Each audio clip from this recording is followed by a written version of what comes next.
ঢাকা ও Bangabandhu Sheikh Mujib medical সহ ৫ হাসপাতালে স্বাস্থ্যকর্মী সহ ৫ শতাধিক মানুষকে আজ দেয়া হচ্ছে করোনা ভ্যাকসিন। টিকা নিলেন আইসিটি প্রতিমন্ত্রী। ঘন কুয়াশায় কয়েকটি এয়ারলাইন্সের ফ্লাইট শিডিউল পরিবর্তন। তীব্র শীতে শাহজালাল বিমানবন্দরে শত শত যাত্রীর অবস্থান চরম ভোগান্তি। পদ্মা সেতুতে বসছে একের পর এক স্ল্যাব। দৃশ্যমান সড়ক পথের অর্ধেকের বেশি রেল স্ল্যাব বসেছে ৭৫ ভাগ।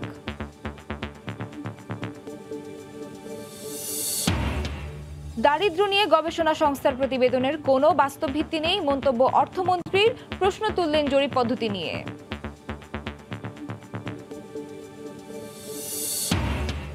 এবং জলবায়ু পরিবর্তন মোকাবেলায় কার্যকর ব্যবস্থা নেওয়ার সময় এখনই বললেন মার্কিন প্রেসিডেন্ট জো বাইডেন। নির্বাহী আদেশে সই।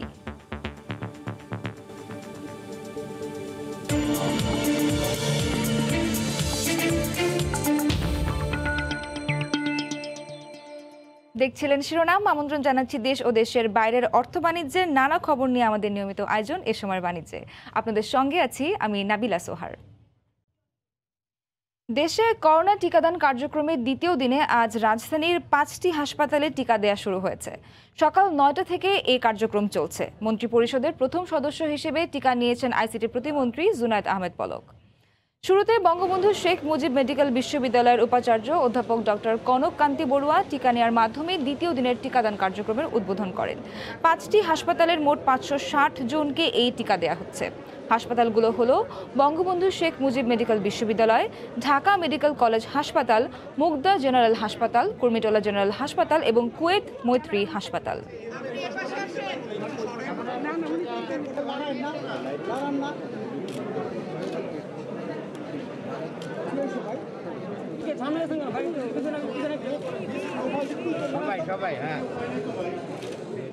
টিকা দিয়ে এই পর্যন্ত একদম সম্পূর্ণ স্বাভাবিক, কোনো পরিবর্তন নেই। কোনো ধরনের আমার একটু ব্যথাও নাই, কোনো ধরনের চুলকানি নাই, কোনো ধরনের কোনো সমস্যা নেই।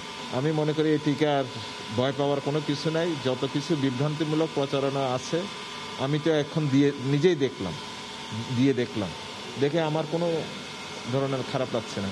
আমাদের আজকে টার্গেট হচ্ছে 100 জনের টিকা দেওয়ার। আমরা এখন উদ্বোধন করলাম, আমরা 2টা-3টা পর্যন্ত এই কার্যক্রম চালু রাখবো। এই মুহূর্তে বঙ্গবন্ধু শেখ মুজিব মেডিকেল বিশ্ববিদ্যালয়ে আছেন রিপোর্টার রাশেদ লিমন। বিস্তারিত জানতে সরাসরি যাচ্ছি তার কাছে। লিমন,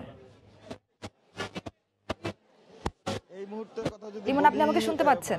বিশেষ করে বিএসএমএমইউতে এখানে বঙ্গবন্ধু শেখ মুজিব মেডিকেল বিশ্ববিদ্যালয় টিকার যে কর্মসূচি চলছে সেখানটায় কিন্তু বলা যায় এক ধরনের উৎসবের আমেজ হয়েছে।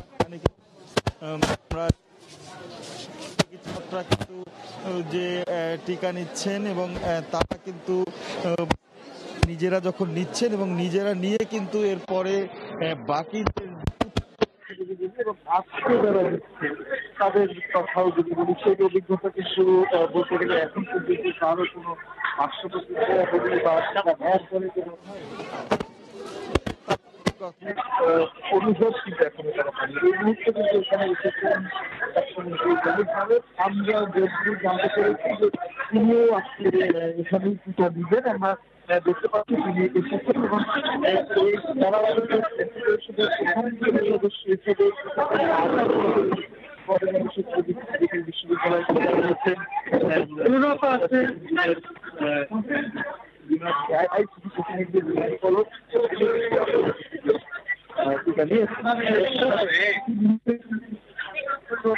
যে বিষয়গুলো আমরা দেখেছি যে টিকা নিয়েছেন, তো সবকিছু মিলিয়ে যে বিষয়গুলো আমরা দেখেছি যে এই মুহূর্তে স্বাস্থ্যমন্ত্রী তিনি এসেছেন। তিনি প্রথমে আসলে টিকা কেন্দ্রগুলো পরিদর্শন করছেন। আমরা যদি আজকের অভিজ্ঞতা বলি, শুরু থেকেই এসে বিএসএমইউতে এসে যে তাদের গোছানো জিনিসটা আসলে চোখে পড়েছে। মোট 8টি বুথ করা হয়েছে কিন্তু, এবং প্রত্যেকটি বুথে 2টি এবং পরে টিকা দানের যে বুথ সেটি। রেজিস্ট্রেশন বুথে এসে আগে থেকে রেজিস্ট্রেশন করা যারা আছে তারা তাদের নাম বা প্রয়োজনীয় যে তথ্যাদি এখানে দিতে হয় সেগুলো দিয়েছেন এবং এরপরে টিকা বুথে নির্দিষ্ট যে টিকা সেই টিকাটি নিয়েছেন এবং আমরা মোটামুটি সুশৃঙ্খলভাবেই যে তারা দিচ্ছেন। এই মুহূর্তে যে বিষয়টি নজর বিএসএমইউতে যে চিকিৎসকরা আগে কিন্তু 200 জনের দেওয়ার কথা থাকলেও আগে কিন্তু 200 ডোজ দেওয়ার মতো বা 200 জন কিন্তু রেজিস্ট্রেশন করেননি, কিন্তু আজকে সকালে এসে যখন টিকা দেওয়া হচ্ছে তখন কিন্তু আমরা দেখছি যে অনেকেই আগ্রহ নিয়ে আসছেন এখানে এবং তারা আগে রেজিস্ট্রেশন করেননি কিন্তু এখন টিকা দিতে চাচ্ছেন, এমনদেরও রেজিস্ট্রেশন হচ্ছে। কারণ আজকে কিন্তু সরাসরি অ্যাপসের মাধ্যমে নেওয়া হচ্ছে না, এখানে যারা চিকিৎসক আছেন তারা রেজিস্ট্রেশন করছেন, রেজিস্ট্রেশন করার পরে সেটি পরে অ্যাপসের মধ্যে ইনক্লুড করে দেওয়া হবে, আচ্ছা অ্যাপসের অন্তর্ভুক্ত করে দেওয়া হবে। তাই কাজেই আসলে আজকে এসেও যেহেতু নেওয়ার সুযোগ আছে সে কারণে কিন্তু অনেকে এসে নিচ্ছেন এবং এরই মধ্যে যেমনটি বলছিলাম মন্ত্রিপরিষদের প্রথম সদস্য হিসেবে কিন্তু আইসিটি প্রতিমন্ত্রী জুনায়েদ পলক তিনি কিন্তু এরই মধ্যে ভ্যাকসিন নিয়েছেন এবং এছাড়াও কিন্তু আমরা দেখেছি যে আজকের কার্যক্রমের যে সেই শুরুটা কিন্তু হয়েছে যে উপাচার্য কনককান্তি তিনি কিন্তু নিয়েছেন। আমরা এই হাসপাতালের পরিচালক তাকেও দেখেছি নিতে। মোটামুটি তারা নিয়ে যে বিষয়টি সবাইকে আশ্বস্ত করছেন যে এই টিকায় যে পার্শ্ব প্রতিক্রিয়া বা অন্যান্য বিষয়গুলো নিয়ে একটি আতঙ্ক বা বিভিন্ন ধরনের কারো মনে সংশয়ও আছে, সেই বিষয়টি দূর করার জন্যই তারা কিন্তু এই যে প্রক্রিয়া এই পুরো প্রক্রিয়ায় তারা অংশ নিচ্ছেন এবং এই অংশ হিসাবে যে এই পাশে যে বুথগুলো রয়েছে দেখতেই পাচ্ছেন এইভাবে যে প্রত্যেকটি বুথ 1 2 3 4 5 6 7 8টি বুথ এভাবে করে দেওয়া আছে এবং বুথের ওই পাশে কিন্তু যে কেউ চাইলেই কিন্তু সবাই বিশ্রাম নিতে পারেন, সেখানে আসলে বিশ্রাম নিয়ে কিছুক্ষণ অপেক্ষা করতে 30 মিনিট অবজারভেশন কথা আছে, সেই অবজারভেশনেরও ব্যবস্থা রয়েছে। তবে আমরা এখনো পর্যন্ত যেমনটি বললাম যে পার্শ্ব প্রতিক্রিয়া বা আতঙ্ক যা একটা সংশয়ের কথা বলছিস তেমন কাউকে এখনো পর্যন্ত কিন্তু পাইনি। তো এই ছিল বিএসএমইউ থেকে আমার কাছ থেকে দেওয়ার মতো সবশেষ তথ্য। টিকা গ্রহণের সবশেষ খবর নিয়ে শেখ মুজিব মেডিকেল বিশ্ববিদ্যালয় থেকে এতক্ষণ আমাদের সঙ্গে সরাসরি যুক্ত ছিলেন রিপোর্টার রাশেদ লিমন। মিরপুর সেনানিবাসে 2020 থেকে 2021 কোর্সের গ্র্যাজুয়েশন অনুষ্ঠানে গণভবন থেকে ভিডিও কনফারেন্সে বক্তব্য রাখছেন প্রধানমন্ত্রী শেখ হাসিনা। সরাসরি যাচ্ছি সেখানে। সাথে জাতির পিতার জন্মশতবার্ষিকী, কিন্তু 41 বাংলাদেশ হবে বিশ্বে উন্নত সমৃদ্ধ বাংলাদেশ, আর সেই লক্ষ্য নিয়ে আমি কাজ করে যাচ্ছি। আজকে যারা গ্র্যাজুয়েশন সম্পন্ন করে কাজ করবেন তারা আমার সেই 41 সৈনিক হিসেবেই কাজ করবেন এবং দেশকে যেন সামনের দিকে আমরা এগিয়ে নিয়ে যেতে পারি এবং দেশের ভাবমূর্তি যেন উজ্জ্বল হয় সেদিকেই লক্ষ্য রাখবেন। মুজিব বর্ষ আমাদের অঙ্গীকার, বাংলাদেশে একটি মানুষও গৃহহারা ভূমিহীন থাকবে না, প্রতিটি মানুষের একটা ঠিকানা হবে, প্রতি ঘরে ঘরে আলো জ্বলবে, প্রতিটি মানুষ শিক্ষা এবং স্বাস্থ্য সেবা পাবে, উন্নত জীবন পাবে, সুন্দরভাবে বাঁচবে এবং প্রতিটি গ্রামই শহরে রূপান্তর হবে এবং প্রত্যেকের নাগরিক সুবিধা একেবারে গ্রামে বসে পাবে। সেইভাবেই আমরা বাংলাদেশকে গড়ে তুলতে চাই এবং ইনশাআল্লাহ আমি বিশ্বাস করি এটা করা খুব কঠিন কাজ না, এটা করা সম্ভব। হয়তো চিরদিন থাকবো না, কিন্তু পরিকল্পনাটা দিয়ে যাচ্ছি। এখানে আমি থেমে থাকিনি। আমরা 2100 সালের বাংলাদেশ কেমন হবে, অর্থাৎ বাংলাদেশ একটি বদ্বীপ, এই বদ্বীপের মানুষগুলি যেমন জলবায়ু পরিবর্তনের অভিঘাত থেকে রক্ষা পাবে, পাশাপাশি এদেশটা আরও সুন্দরভাবে গড়ে উঠবে, সেদিকে লক্ষ্য রেখে ডেল্টা প্ল্যান 2100 অর্থাৎ 2100 সাল এটাকে মাথায় রেখে আমরা ডেল্টা প্ল্যান তৈরি করে দিয়ে সেটা আমরা বাস্তবায়নের কাজও শুরু করেছি, যাতে করে এই দেশটি আরও উন্নত সমৃদ্ধশালী হয়, প্রজন্মের পর প্রজন্ম যেন উন্নত জীবন পায়, সুন্দর জীবন পায়। আমাদের স্বাধীনতা অর্থবহ হবে, এর সুফল প্রতিটি মানুষের ঘরে ঘরে পৌঁছাবে। বাংলাদেশ হবে ক্ষুধামুক্ত, দারিদ্র্যমুক্ত, উন্নত সমৃদ্ধ, অসাম্প্রদায়িক বাংলাদেশ। সোনার বাংলাদেশ গড়ার যে স্বপ্ন জাতির পিতা দেখেছেন আমরা তা বাস্তবায়ন করব, সেটাই আমাদের এই 2021 সালের অঙ্গীকার। সবাইকে ধন্যবাদ, সবাই সুস্থ থাকেন, ভালো থাকেন। করোনা ভাইরাস আমরা মোকাবেলা করছি, ইতিমধ্যে আমাদের ভ্যাকসিন এসে গেছে, সেটাও আমরা এখন ভ্যাকসিন দেওয়ার কার্যক্রমও শুরু করেছি। বাংলাদেশে সবাই সুরক্ষিত থাকুক, সুস্বাস্থ্যের অধিকারী হোক, সুন্দর জীবন পাক, সেটাই কামনা করি। সবাইকে ধন্যবাদ। জয় বাংলা, জয় বঙ্গবন্ধু, বাংলাদেশ চিরজীবী হোক। এতক্ষণ গণভবন থেকে ভিডিও কনফারেন্সে বক্তব্য রেখেছেন প্রধানমন্ত্রী শেখ হাসিনা। পোশাক শ্রমিকদের দক্ষতা বাড়াতে গুরুত্বপূর্ণ ভূমিকা রাখছে ইন্ডাস্ট্রিয়াল প্রকৌশল বিভাগ। এতে উৎপাদন ব্যয় কমায় কারখানাগুলো দেখছে লাভের মুখ। আবার পদ্ধতি সহজ হওয়ায় শ্রমিকরাও শিখছেন আগ্রহ নিয়ে।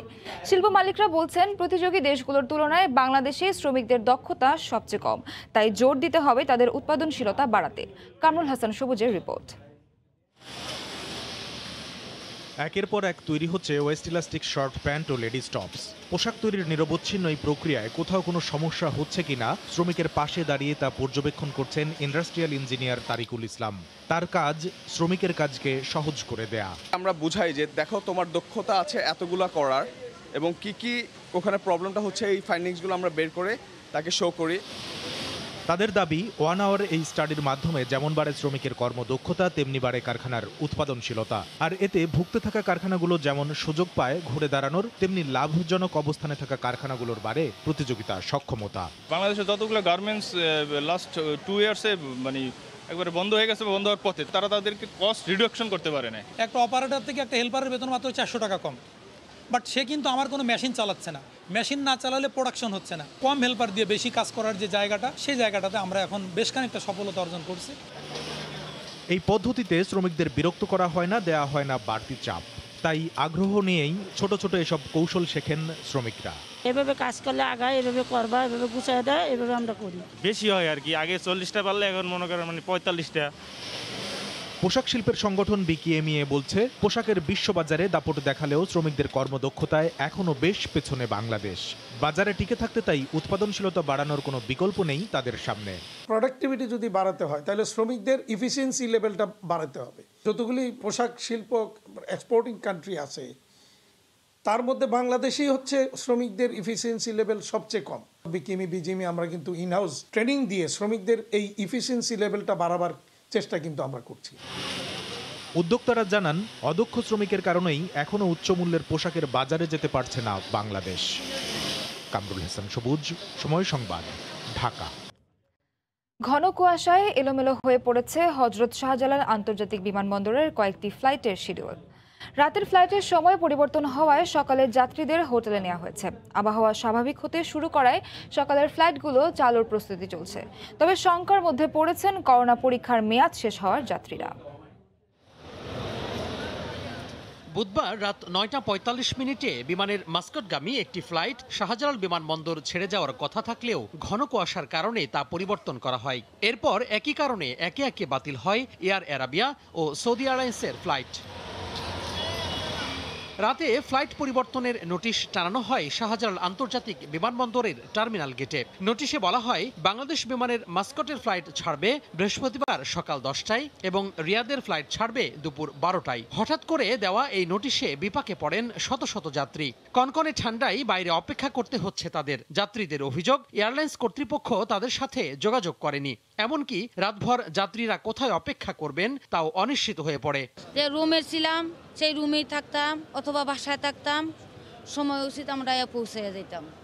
এখন আমরা তো আইসা আমাদের বিপদ হয়ে গেছে। মনে হচ্ছে আমাদের থাকার কোনো জায়গা নাই। কইছে তোমাদের থাকার ব্যবস্থা তোমরা করে নাও, আমাদের এখানে কোনো থাকার ব্যবস্থা নেই। যদি আমরা 6টার দিকে 5টার দিকে জানাইতো তাহলে আমরা কিন্তু সিলেট রুম ভাড়া নিয়ে আইছিলাম, এখানে রুমের ভাড়াও দিয়ে আইছি। যাত্রীদের আশঙ্কা, ফ্লাইট পেছানোর কারণে করোনা সার্টিফিকেট নিয়ে বাড়তি জটিলতায় পড়তে পারেন তারা। করোনা টেস্টের মেয়াদ কতজনের চলিয়ে যাবে, ঠিক আছে, ওই মেয়াদটা কিন্তু কেউ থাকবে না। 72 ঘন্টা দিছে, 72 ঘন্টা আম করে কিন্তু 2 দিন আগে আমরা করে লাইছি। ডেটটা যদি পার হয়ে যায় তো আমাকে তো বাংলাদেশে বা কোনো মতো বাংলাদেশের নাগরিক যেহেতু কোনো মতো নিবে, বাট সৌদিতে আমাকে অ্যালাউ করবে না। ঘন কুয়াশায় দৃষ্টিসীমা 800 মিটারের নিচে নামলে শাহজালাল আন্তর্জাতিক বিমানবন্দরে বিমান ওঠানামা বন্ধ হয়ে যায়। তোহা খান তামিম, সময় সংবাদ, ঢাকা। পদ্মা সেতুর পূর্ণাঙ্গ অবকাঠামো দৃশ্যমানের 47 দিন পর সেতুর কাজে আরেক সাফল্য এসেছে। 6.15 কিলোমিটার সেতুর স্প্যানে বসানো সড়ক ও রেলপথের সব স্ল্যাব তৈরির কাজ শেষ হয়েছে। বিস্তারিত নাসিরউদ্দিন উজ্জ্বলের রিপোর্টে, ছবি তুলেছেন আবু সাইদ। পদ্মা সেতুর পূর্ণাঙ্গ অবকাঠামো দৃশ্যমানের পর এখন সেতুর সড়ক ও রেলপথ তৈরির কাজ দ্রুত এগিয়ে চলছে।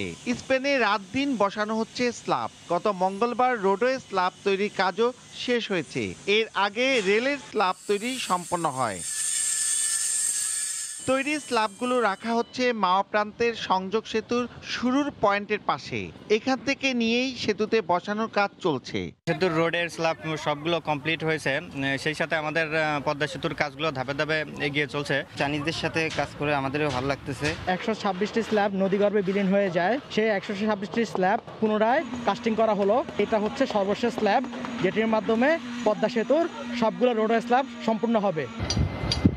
একের পর এক পদ্মা সেতুর সব বড় কাজ শেষ হচ্ছে।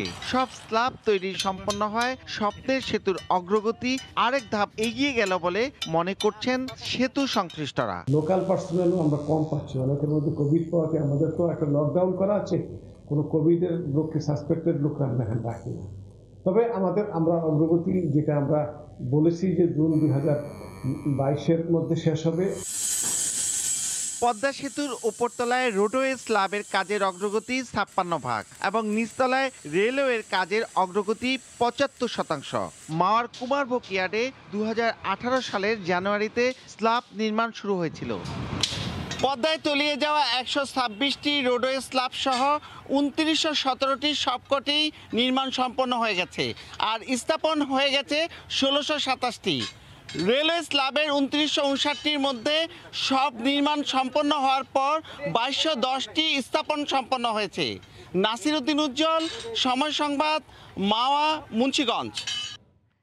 সাংবাদিকদের সঙ্গে কথা বলছেন চট্টগ্রামের নবনির্বাচিত মেয়র রেজাউল করিম চৌধুরী। সরাসরি চলে যাচ্ছি সেখানে। জানে আমি কোনো সময় আদর্শচ্যুত নীতিচ্যুত হইনি, অনৈতিকভাবে কোনো কাজে জড়িতও হইনি অদ্যাবধি। তাই তারা গতকাল যে নির্বাচন হয়েছে 27শে জানুয়ারি, এই নির্বাচনে মেয়র হিসেবে আমাকে ভোট দিয়ে নির্বাচিত করেছেন। তাই ইনশাআল্লাহ আজকে আমি মেয়র নির্বাচিত হয়েছি বেসরকারিভাবে, ফলাফল ঘোষিত হয়েছে। আমি নগরবাসীকে কথা দিতে পারি, আমি যে অঙ্গীকারগুলো করেছিলাম আমি সেগুলো বাস্তবায়নের জন্য কঠোর পরিশ্রম করব, প্রচেষ্টা চালিয়ে যাব এবং আমার সমস্ত অভিজ্ঞতাকে আমি কাজে লাগাবো। আজকে আমি একটা জিনিস এই সাংবাদিক বন্ধুদের সামনে, প্রিন্ট মিডিয়ার বন্ধুদের সামনে আমি স্পষ্টভাবে বলতে চাই, অতীতেও আমি কোনো সময় কারো মুখাপেক্ষী হইনি এবং আমি আল্লাহ রব্বুল আলমিনের কাছে প্রার্থনা করব ভবিষ্যতে যাতে আমাকে কারো মুখাপেক্ষী না করে, একমাত্র আল্লাহ রব্বুল আলমিন ছাড়া।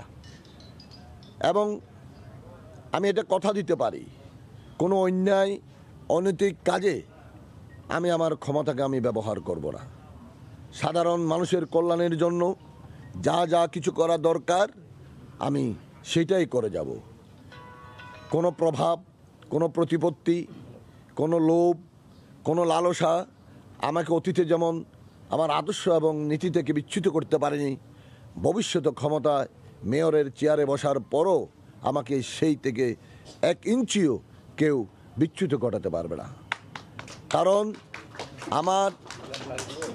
আমার কোনো ব্যক্তিগত লোভ লালসা নেই, আমার কোনো অর্থবিত্তের প্রতি লোভ লালসা নেই। আমি এটা পরিষ্কার আগেও বলেছি, এখনও বলছি।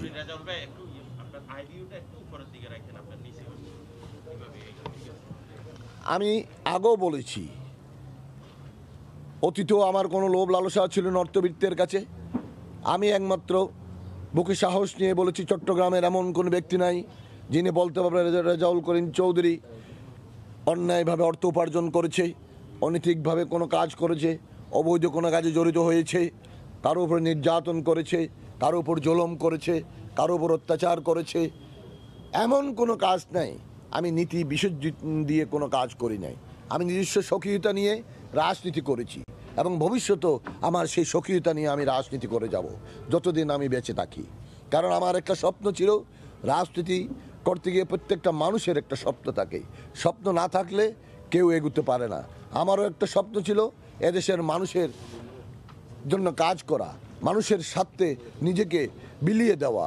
জননেত্রী শেখ হাসিনা আমাকে সেই সুযোগ দিয়েছেন, তাই আজকে আমি জননেত্রী শেখ হাসিনার এবং মাননীয় প্রধানমন্ত্রী আমাদের প্রিয় নেত্রী জননেত্রী শেখ হাসিনার কাছে কৃতজ্ঞতা প্রকাশ করছি এবং মহান আল্লাহ রব্বুল আলমিনের কাছে শুকরিয়া আদায় করছি। আল্লাহ আমাকে মহান দায়িত্ব দিয়েছেন এবং এই মহান দায়িত্ব আমি যেন পুঙ্খানুপুঙ্খানুভাবে আমি পালন করতে পারি। কারণ আমি তো আগেই বলেছি, কোনো লোভ লালসা আমাকে আমার নীতিতে বিচ্যুত করতে পারবে না। আমার পারিবারিক যতটুকু আছে অতটুকু নিয়ে আমি সন্তুষ্ট। আমার পরিবার সম্বন্ধে যারা জানেন তারা অবশ্যই জানেন। তাই আমি যে অঙ্গীকারগুলো করেছি জনগণের জন্য, এই চট্টগ্রামকে আমি সাজাতে চাই। আমি এককভাবে নই, এককভাবে অনেক ভুল ত্রুটি থেকে যায়। আমি বারবার বলেছি, আমি প্রত্যেকে চট্টগ্রামে অনেক জ্ঞানী গুণী মানুষ আছে, সাংবাদিক বুদ্ধিজীবী আছে, সাহিত্যিক আছে, ডাক্তার আছে, প্রকৌশলী আছে, বিশেষজ্ঞ আছে, অনেক জ্ঞানী গুণী পরিকল্পনাবিদ আছে।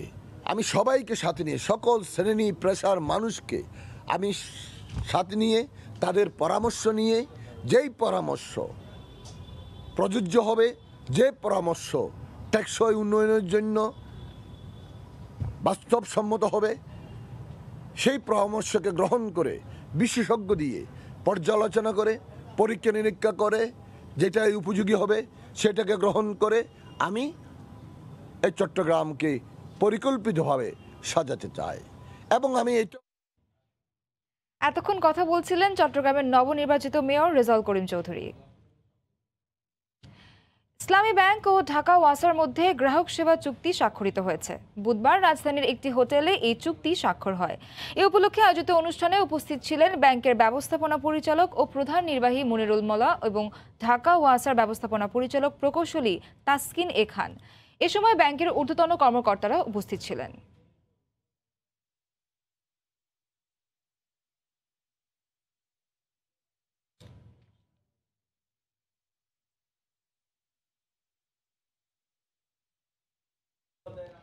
দেশের কোনো মানুষ না খেয়ে নেই, সুতরাং দারিদ্র্যের হার নিয়ে গবেষণা সংস্থা সানেমের প্রতিবেদনেরও বাস্তব ভিত্তি নেই, এমন মন্তব্য করে অর্থমন্ত্রী আহম মোস্তফা কামালের প্রশ্ন, যারা বলেন দারিদ্র্যের হার 40% পার হয়েছে তারা কয়টি গ্রামে গিয়ে জরিপ করেছেন? বুধবার সরকারি ক্রয় সংক্রান্ত মন্ত্রিসভা কমিটির বৈঠক শেষে এসব কথা বলেন অর্থমন্ত্রী।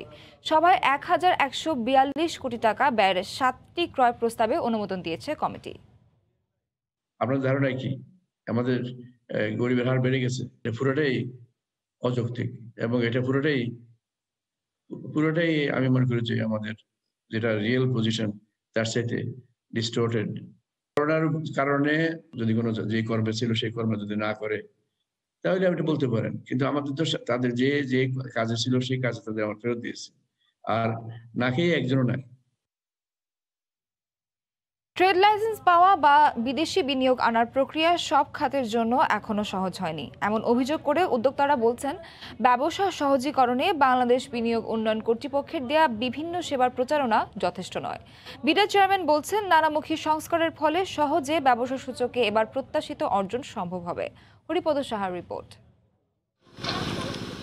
বাংলাদেশের অর্থনৈতিক উন্নয়নে অগ্রণী ভূমিকা রাখছে বেসরকারি খাত। ব্যক্তি খাতে ব্যবসা বাণিজ্যে ভর করে জিডিপি প্রবৃদ্ধি ও আর্থসামাজিক নানা সূচকে পৌঁছেছে নতুন উচ্চতায়। কিন্তু এদেশে ব্যবসা শুরু করা ও তা চালিয়ে নেওয়া এখনও বিশ্বের অনেক দেশের চেয়ে কঠিন বলেই মনে করেন সংশ্লিষ্টরা। বিডার এর মাঝে এই সিদ্ধান্তগুলো হয়েছে বা যে ওয়ার্কআউট হয়েছে, এটার কিন্তু মেসেজ আমরা সাধারণ জনগণ এখন পর্যন্ত পাই নাই বা আমরা জানি না। রিয়েল এস্টেট সেক্টরে কিন্তু কোনো ফান্ডিং আসে না, এই পর্যন্ত আসে নাই কারণ বাংলাদেশ ব্যাংক এই লোনটা কীভাবে আসবে রিয়েল এস্টেটে এবং এই লোনটা কীভাবে মানে যিনি ইনভেস্টর সে কীভাবে লোনটার ব্যাক করে নিয়ে যাবে, এই পারমিশনটা কিন্তু বিডা এবং বাংলাদেশ ব্যাংক দিচ্ছে না। রাজুকের কিন্তু প্ল্যানে বলা আছে যে একজন আর্কিটেক্ট অথবা একজন লয়ার তার অফিস কিন্তু রেসিডেন্সিয়াল এরিয়াতে সে করতে পারবে। সিটি কর্পোরেশন ট্রেড লাইসেন্স দেওয়ার সময় কিন্তু তারা এই প্ল্যানটাকে আসলে ফলো করে না। বুধবার বিডা আয়োজিত এক কর্মশালায় বলা হয় বিশ্ব ব্যাংকের সহজে ব্যবসা সূচকে বাংলাদেশকে 168তম অবস্থান থেকে 2 অঙ্কের নিচে নামাতে কাজ চলছে। চলতি বছরের এপ্রিলের মধ্যে ট্রেড লাইসেন্সের মাধ্যমে ব্যবসা শুরু, ভবন ও অবকাঠামো নির্মাণের অনুমোদন, জমি নিবন্ধনের মতো বিষয় দ্রুততর করতে নানামুখী সংস্কার কার্যক্রম শেষ হবে। বর্তমানে বিডার ওয়ান স্টপ সার্ভিস সেন্টার দিচ্ছে বিভিন্ন সংস্থার 41টি সেবাও। ওয়ার্ল্ড ব্যাংক যে রিপোর্টটি বের করে সেখানে তারা দুই তরফে সার্ভে করে। একটা হলো যে পাবলিক সেক্টরে যারা এটা করছেন তাদেরকে জিজ্ঞেস করে যে আপনারা কি করছেন, কি খরচ হয়, ঠিক এই বিষয়টি তারা প্রাইভেট সেক্টর থেকে জানতে চান। দুই পক্ষ যদি একই কথা বলে তাহলে রিফর্মটি গৃহীত হয় এবং অবস্থান উন্নত হয়। ওভারঅল এবছরে আমাদের টার্গেট অ্যাটলিস্ট 99। আমরা তো অবশ্যই আশা করি যেটি সম্ভব। ব্যবসা ও বিনিয়োগ সহজীকরণে বিদ্যমান প্রতিবন্ধকতা দূর করতে সংশ্লিষ্ট প্রতিষ্ঠানের নীতিগত সংস্কারেও বিডা ভূমিকা রাখবে বলে জানানো হয়। হরিপদ সাহা, সময় সংবাদ, ঢাকা। ক্রিকেটের ত্রিরত্ন সেরা হয়েছেন করের মাঠেও। টানা তৃতীয়বারের মতো ব্যক্তি শ্রেণীর করদাতাদের মধ্যে খেলোয়াড় কোটায় সেরা করদাতা নির্বাচিত হয়েছেন সাকিব আল হাসান। জাতীয় দলের বর্তমান অধিনায়ক তামিম ইকবাল আর সাবেক অধিনায়ক মাশরাফি বিন মুর্তজাও নির্বাচিত হয়েছেন সেরা করদাতা হিসেবে।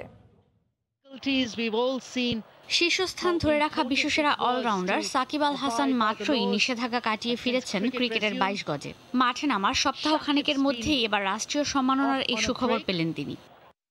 জাতীয় রাজস্ব বোর্ডের জারি করা প্রজ্ঞাপনে দেখা যায়, খেলোয়াড় শ্রেণীতে দেশ সেরা 3 ক্রিকেটারের মধ্যে সাকিব টানা তৃতীয়বারের মতো সেরা করদাতা নির্বাচিত হয়েছেন। তার পরের অবস্থানে আছেন তামিম ইকবাল, আর তৃতীয় স্থানে আছেন মাশরাফি। করোনাকালে দীর্ঘ সময় ক্রিকেট বন্ধ থাকলেও আয়ের বিপরীতে সরকারি তহবিলে কর প্রদানে একদমই অনীহা দেখাননি তারকা ক্রিকেটাররা, যার প্রমাণ মিলল এনবিআর প্রজ্ঞাপনে। 2019-20 অর্থবছরে সেরা করদাতা হওয়ায় তারা সবাই পেতে যাচ্ছেন অর্থ মন্ত্রণালয়ের সম্মাননা ও ট্যাক্স কার্ড। এ অর্জনের জন্য দেশের অভ্যন্তরে বেশ কিছু সুযোগ সুবিধা পেয়ে থাকেন ট্যাক্স কার্ডধারীরা। প্রতি বছর বড় পরিসরে সরাসরি আয়োজিত অনুষ্ঠানের মাধ্যমে ট্যাক্স কার্ড বিজয়ীদের সম্মাননা দিয়ে থাকে এনবিআর। যদিও করোনায় থমকে থাকা ক্রিকেট পিচের মতো এই আয়োজনও এবার হতে যাচ্ছে ভার্চুয়াল মাধ্যমে। ঈশিতা ব্রহ্ম, সময় সংবাদ, ঢাকা। মন্দার কবলে পড়েছে রংপুরের শ্রমিকের হাট। কয়েকদিনের টানা মৃদু শৈত্যপ্রবাহে দেখা দিয়েছে ক্রেতা সংকট। এতে শ্রমিক কেনাবেচা একেবারে কমে যাওয়ায় পরিবার পরিজনদের নিয়ে মহাসংকটে মানুষগুলো। রতন সরকারের রিপোর্ট, ছবি তুলেছেন শাকিল মাহমুদ। শ্রমিকদের কেনাবেচার হাট, শক্তি সামর্থ্য দেখে দরদাম করে পুরো একটি দিন কাজ করিয়ে নিতে এখান থেকে শ্রমিক কিনে নিয়ে যান ক্রেতারা। এখানকার শ্রমিকদের আছে সব ধরনের কাজের অভিজ্ঞতা, আছে প্রয়োজনীয় সংখ্যক শ্রমিক পাবার সুযোগও। প্রতিদিন ভোরে অভাবী জনপদের রাজধানী খ্যাত রংপুর নগরীর কেন্দ্রস্থল শাপলা চত্বরে বসে এই হাট। কুয়াশা আর কনকনে ঠান্ডা উপেক্ষা করে প্রতিদিন সাত সকালে এসে ক্রেতার জন্য অপেক্ষা করেও খদ্দের বা ক্রেতা মিলছে না, ফলে তাদের ফিরে যেতে হচ্ছে মলিন মুখে। ঠান্ডা তো লাগতেছে বেশি, কাজ কামের জন্য এই যে ঘুরি বেড়াইতেছি। অতিরিক্ত ঠান্ডার কারণে মানুষ কাজ কাম করে নিতে চাচ্ছে না। কাজে আসে আমরা চলে যাই, কিন্তু লোকে আসে না, আমরা আসি আর ঘুরে যাই, আসি আর ঘুরে যাই। কাজ কাম নাই, কি করি খাই আমরা, কোনো তো বুদ্ধি নাই। অভাবের মধ্যে পড়ি আছি, এখন আমরা বউ সব কি খাওয়াবো এই চিন্তায় বাঁচতেছি না। আবহাওয়া অফিস বলছে আরো 2-1 দিন থাকবে শৈত্যপ্রবাহ ও শীতের তীব্রতা। আগামী আরো 2 দিন টেম্পারেচার কমবে, কুয়াশাটা হয়তো একটু কমবে, সেক্ষেত্রে টেম্পারেচার হয়তো হালকা শৈত্যপ্রবাহ বয়ে যেতে পারে। জানুয়ারির শেষ সপ্তাহ জুড়ে মৃদু থেকে মাঝারি শৈত্যপ্রবাহের পূর্বাভাস দিয়েছে আবহাওয়া বিভাগ, আর তাপমাত্রা সীমাবদ্ধ 9.5 থেকে 12 ডিগ্রি সেলসিয়াসে। রতন সরকার, সময় সংবাদ, রংপুর। জলবায়ু পরিবর্তন মোকাবিলায় কার্যকর ব্যবস্থা নেওয়ার সময় এখনই, এমন মন্তব্য করেছেন মার্কিন প্রেসিডেন্ট জো বাইডেন। সই করেছেন এ সংক্রান্ত নির্বাহী আদেশেও। বুধবার ওয়াশিংটন ডিসিতে তিনি বলেন, সংকট মোকাবিলায় যুক্তরাষ্ট্রকে নেতৃত্ব দিতে হবে। যুক্তরাষ্ট্র ক্যালিফোর্নিয়া থেকে লস্কর আল মামুনের রিপোর্ট। দায়িত্ব নিয়ে একের পর এক নির্বাহী আদেশে সই করছেন মার্কিন প্রেসিডেন্ট জো বাইডেন। বুধবার 1 সপ্তাহ পার করলেন তিনি, আর এদিনই জলবায়ুর ঝুঁকি মোকাবিলায় কার্যকর ব্যবস্থা নিতে ও পরিবেশ রক্ষায় সই করলেন নির্বাহী আদেশে। ওয়াশিংটন ডিসিতে এ সময় বক্তব্যে বাইডেন আওয়াজ তোলেন, বিশ্বকে রক্ষায় আর সময়ক্ষেপণ না করতে জলবায়ুর সংকট সমাধানে নেতৃত্ব দিতে হবে আমেরিকাকেই। Greater impetus on focusing on climate change and doing something about it has increased across the board, Democrat, Republican, Independent. That's why I'm signing today an executive order to supercharge our administration's ambitious plan to confront the existential threat of climate change. It is an existential threat. জলবায়ুর পরিবর্তন মোকাবিলায় মার্কিন সরকারের ব্যবস্থা গ্রহণ ও Democrat দলের কার্যক্রম তুলে ধরতে আগামী এপ্রিলে সম্মেলনের আয়োজন করা হবে। হোয়াইট হাউস জানায় এ সংকটটি বাইডেন প্রশাসনের জন্য যৌথভাবে জাতীয় নিরাপত্তা ও পররাষ্ট্র নীতির অংশ। বাংলাদেশ সহ উন্নয়নশীল দেশ ও অনুন্নত দেশগুলো সবচেয়ে বেশি জলবায়ু পরিবর্তনের ক্ষতির শিকার। উন্নত দেশগুলোর কার্বন নিঃসরণের কুফল ভোগ করছে বাংলাদেশ সহ কম উন্নত দেশগুলো। এদিকে মার্কিন পররাষ্ট্রমন্ত্রী হিসেবে অ্যান্থনি ব্লিনকেনের নিয়োগ চূড়ান্ত করেছে কংগ্রেসের উচ্চকক্ষ সিনেট। ব্লিনকেন সাবেক মার্কিন প্রেসিডেন্ট বারাক ওবামা প্রশাসনের উপ পররাষ্ট্রমন্ত্রী ও উপ জাতীয় নিরাপত্তা উপদেষ্টা হিসেবে কাজ করেছেন। গেল 20 জানুয়ারি বাইডেনের শপথ অনুষ্ঠানের পর থেকে এ নিয়ে বেশ কয়েকজন মন্ত্রীর অনুমোদন দিয়েছে সিনেট, যার মধ্যে অন্যতম অস্টিন হন যুক্তরাষ্ট্রের ইতিহাসের প্রথম কৃষ্ণাঙ্গ প্রতিরক্ষা মন্ত্রী, আর ইয়েলেন হন মার্কিন প্রথম নারী অর্থমন্ত্রী। শপথ নেওয়ার পরপরই কাজের মধ্যে ডুবে আছেন মার্কিন প্রেসিডেন্ট জো বাইডেন। দেশটির অর্থনৈতিক ও প্রশাসনিক কাজে গতিশীলতা আনয়ন সহ বিশ্বে মার্কিন যুক্তরাষ্ট্রের ভাবমূর্তি ও নেতৃত্বের দাপট বাড়াতে একযোগে কাজ করছেন বাইডেন প্রশাসন। লস্কর আল মামুন, সময় সংবাদ, ক্যালিফোর্নিয়া, যুক্তরাষ্ট্র। মহামারীর বছরের শেষ 3 মাসে বিক্রিতে রেকর্ড গড়েছে মার্কিন টেক জায়ান্ট অ্যাপল। 2020 সালের শেষ প্রান্তিকে $11,100 কোটি প্রযুক্তি পণ্য বিক্রি করেছে অ্যাপল। মহামারী যেন আরও আশীর্বাদ হয়ে এসেছে অ্যাপলের জন্য। মহামারীর এই সময় ঘরমুখী মানুষের অন্যতম সঙ্গী মোবাইল ফোন, ল্যাপটপ। আগ্রহ বেড়েছে নতুন নতুন প্রযুক্তি পণ্যের। অনলাইন ভিত্তিক কেনাকাটাও অনেক বেড়েছে। ঘরবন্দি মানুষের এই আগ্রহ অ্যাপলকে সুযোগ করে দিয়েছে। বড়দিন উপলক্ষে গেল বছর মোবাইল আর ল্যাপটপ বিক্রিতে রেকর্ড গড়েছে টেক জায়ান্ট অ্যাপল। নতুন মডেলের আইফোন 12 দিয়ে বাজারে বাজিমাত করেছে এই টেক জায়ান্ট। রেকর্ড সংখ্যক ক্রেতা তাদের পুরনো মোবাইল পরিবর্তন করে আরও উন্নত প্রযুক্তির আইফোন 12 বেছে নিয়েছেন। সারা বিশ্বে অ্যাপলের 165 কোটির বেশি সচল ডিভাইস আছে। এর মধ্যে 100 কোটি আছে আইফোন। অ্যাপল জানায় শেষ 3 মাসে তাদের $2,800 কোটি মুনাফা হয়েছে, যা এর আগের বছরের চেয়ে 29% বেশি। শুধু আইফোন নয়, অন্য প্রযুক্তি প্রতিষ্ঠান মাইক্রোসফট, ফেসবুক, হোয়াটসঅ্যাপেরও মুনাফা বেড়েছে। ঈশিতা ব্রহ্ম, সময় সংবাদ। এ সময়ের বাণিজ্যের শীর্ষ সংবাদগুলো জানিয়ে দিচ্ছি আরও একবার। ঢাকা ও বঙ্গবন্ধু শেখ মুজিব মেডিকেল সহ 5 হাসপাতালের স্বাস্থ্যকর্মী সহ 5 শতাধিক আজ পাচ্ছেন করোনা ভ্যাকসিন। টিকা নিলেন আইসিটি প্রতিমন্ত্রী। ঘন কুয়াশায় কয়েকটি এয়ারলাইন্সের ফ্লাইট শিডিউল পরিবর্তন। তীব্র শীতে শাহজালাল বিমানবন্দরে শত শত যাত্রীর অবস্থান, চরম ভোগান্তি। এবং পদ্মা সেতুতে বসছে একের পর এক স্ল্যাব। দৃশ্যমান সড়ক পথের অর্ধেকেও বেশি রেল স্ল্যাব বসেছে 75 ভাগ। এ ছিল এ সময়ের বাণিজ্য। সঙ্গে থাকুন সময়ের।